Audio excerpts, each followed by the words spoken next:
नमस्कार मो मधुस्मिता गोटे ओडिया चैनल आपण को स्वागत करची। आज आम घरे ही बिना आइसक्रीम रे बढ़िया फेण वाला कोल्ड कॉफी तैयारी करवा। ए रेसिपी को आपण घरे निश्चय ट्राई करंतु, निज गेस्ट मान को सर्व करंतु। केमती लगिला मते कमेंट करी जणेबे। जदि मो रेसिपी आपण मन को भल लगे प्लीज मो वीडियो को लाइक करेंगे, शेयर करेंगे। आग को आसुवा मोर सब नुआ वीडियो पे मो चैनल को सब्सक्राइब करिया को भूलिबेनी। ताले आसंतु आरंभ करवा। प्रथमे लीटर फुल क्रीम क्षीर मु नहीं आ क्षीर को पानी न देकी भल भाव में फुटे नौची। फुल क्रीम क्षीर रे बहुत बढ़िया सर पड़े, तेणु आपण ए रेसिपी फुल क्रीम क्षीर नेबे। क्षीर को भल भाव में फुटे सारा परे ताको रूम टेम्परेचर करने ठंडा करके ताको आहुरी ठंडा करने चिल करने फ्रिज रे रखी नेबे। कोल्ड कॉफी तैयारी करने आमको बिल्कुल ठंडा बा चिल्ड क्षीर दरकार। और सांगरे क्षीर ठंडा है परे क्षीर रे बढ़िया मोटा सर पड़े।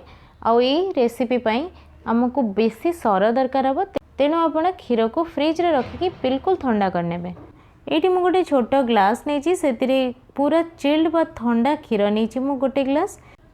आपण जो ग्लास रे कोल्ड कॉफी सर्व करेंगे से ग्लास रे आपण मापिकी भी क्षीर नहीं पारे।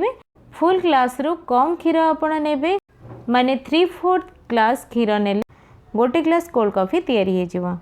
जेहेतु मोर सर्विंग ग्लास टिके बड़ अच्छी, तेणु मुझे छोट ग्लास रे गोटे ग्लास क्षीर नहीं। क्षीर ये बिल्कुल ठंडा अच्छी, बिल्कुल चिल क्षीर अच्छी। और ता संगे क्षीर उपर जो सर थिला मो पूरा सर बाहर करी नहीं।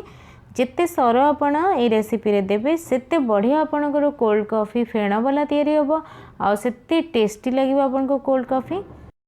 एठी मु किछि चीनी नहीं, आपण नॉर्मल चीनी एमती नहीं परिबे, नले चीनी को गुंड करके भी नहीं परिबे। एठी 3-4 चम्मच हर्शीज चॉकलेट सिरप नहीं, जोटा कि पिला माने क्षीर रे पकेकी खाती। मार्केट रे एटा बहुत सहज रे मिल जाइबो आपनको। या फल आपन कोल्ड कॉफी रो टेस्ट बहुत बढ़िया आसीबो, बहुत चॉकलेटी आसीबो। गार्निश करिया पे किछि चोको चिप्स नहीं मु, आपन या बदले रे डेरी मिल्क चॉकलेट को ग्रेट करके गार्निश करि परिबे। गोटे ग्लास कोल्ड कॉफी पे मुझे 1.5 चम्मच कॉफी पाउडर नहीं, जेकोसी भल ब्रांड रो कॉफी पाउडर आपन यूज करि परिबे। एठी मु किछि आइस क्यूब्स नहीं, जेहेतु कोल्ड कॉफी बहुत चिल थाए, ठंडा थाए, तेणु आम एथिरे आइस क्यूब्स यूज करिवा। प्रथमे जो 1.5 चम्मच कॉफी पाउडर आम नहीं से 2 चम्मच खंडे नखोसम पानी दे कि ताको भल भाव में गोली नवा। पानी बेसी ठंडा नेबेनी कि बहुत बेसी गरम नेबेनी, टिके सामान्य उषुम पानी देके याको गोलेबे। देखिबे बहुत सहज रे एटा गोले ही जिवो। एबे आमे गोटे ब्लेंडिंग जार नवा। ब्लेंडिंग जार रे आमे पूरा क्षीर सर सहित नै नवा।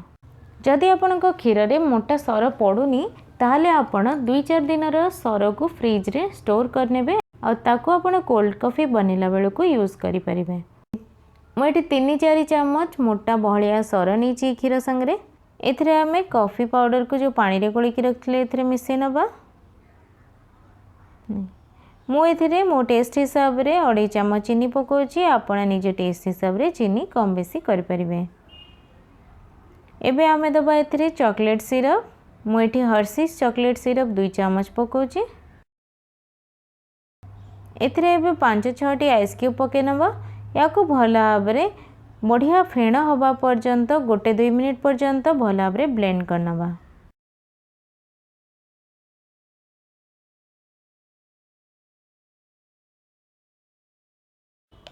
एठी मु याको भल भाव ब्लेंड करनी, आपण देखि परथिबे केते बढ़िया फेण आछि।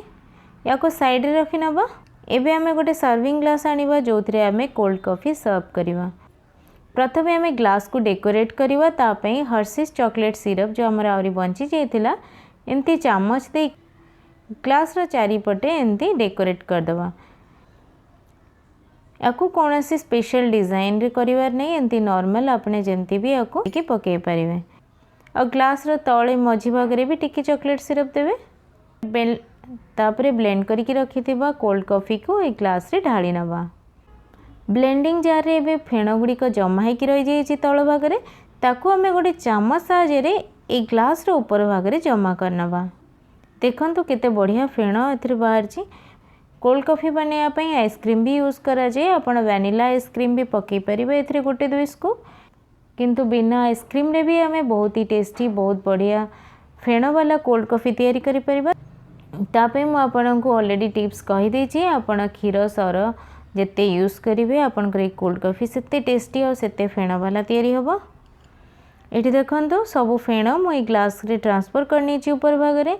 एबे हमें आको आउ टिके डेकोरेट करिया पे गार्निश करिया पे या ऊपर आउ टिके चॉकलेट सिरप दे देबा और लास्ट रे आमे एथरे किछि चोको चिप्स पकेबा। मु आउथरे आपनको कहूछि जदि आपनका पाखरे चोको चिप्स नाही आपण डेरी मिल्क चॉकलेट को गोटे ग्रेटर साहाय्य रे ए ग्लास ऊपर ग्रेट करनेबे ताले भी बहुत बढ़िया डेकोरेट हो जिवो ग्लास और टेस्ट भी बहुत बढ़िया आसीबो। एठी हमर कोल्ड कॉफी सर्व करने पे बिल्कुल रेडी है। आपण ए रेसिपी को थरे घरे निश्चय ट्राई करेंगे। केमती लगिला मते कमेंट करी जणेबे। जदि मोर आज रेसिपी आपण मन को भल लगे प्लीज मो वीडियो को लाइक करेंगे शेयर करेंगे। आगो को आसुवा मोर सब नुआ रेसिपी पे मो चैनल को सब्सक्राइब करिया को भूलिबेनी। रहिली नमस्कार।